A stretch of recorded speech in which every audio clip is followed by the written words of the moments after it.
I'm riding in a rickety blue station wagon with my mom and my brother. My brother reaches down and turns on the radio.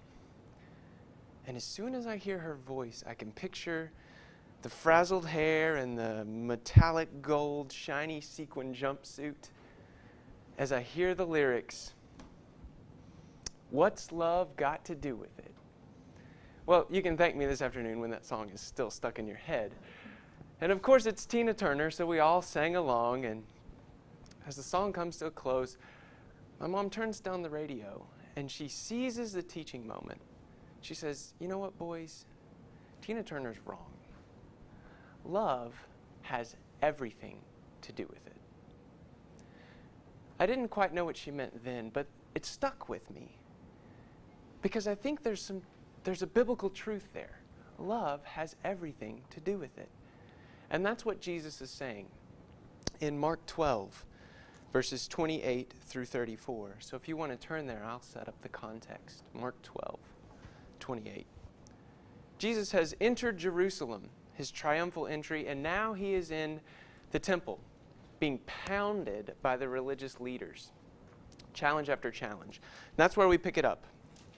Another challenge emerges. And one of the scribes came up and heard them disputing with one another.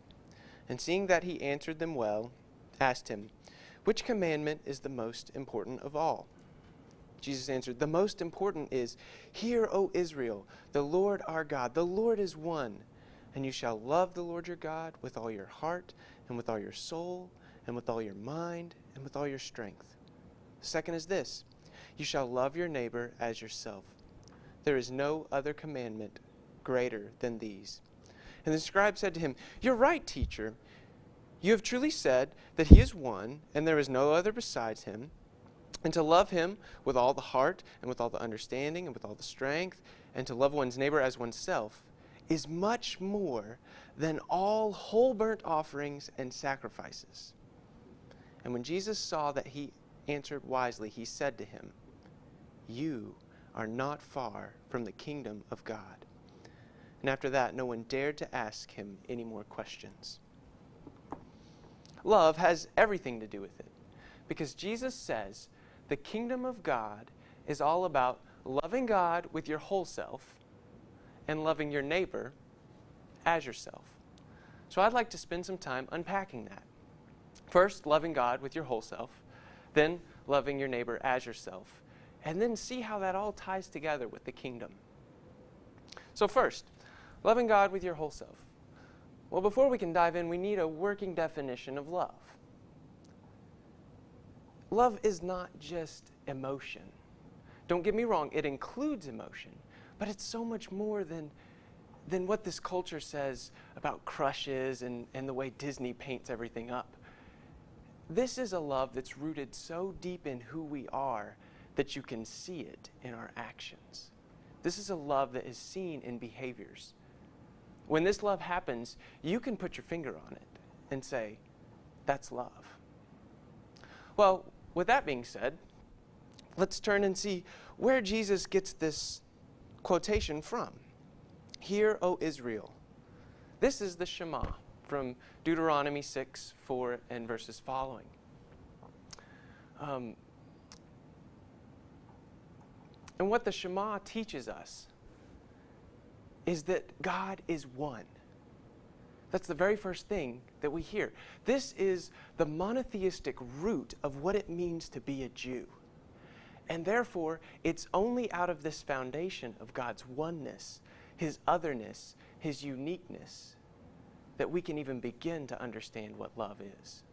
So with the foundation of God as one, let's move on to how we're supposed to love God. Well, it says to love God with our heart, soul, mind, and strength. Our whole selves, every bone in our body is committed to loving God. One thing I'd like to pull out is that Mark uses the word mind in verse 30.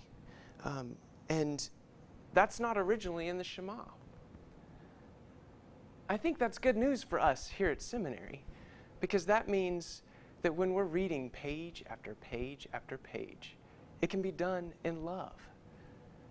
That means that when you're writing nonstop, especially here in finals week, we can love God with our minds. But I have to warn you, there's a grave danger in only loving God with your mind. Because if that happens, you're missing out on this. And that's to love God with your whole self. Actually, to illustrate this, the Shema is the root of the hokey pokey.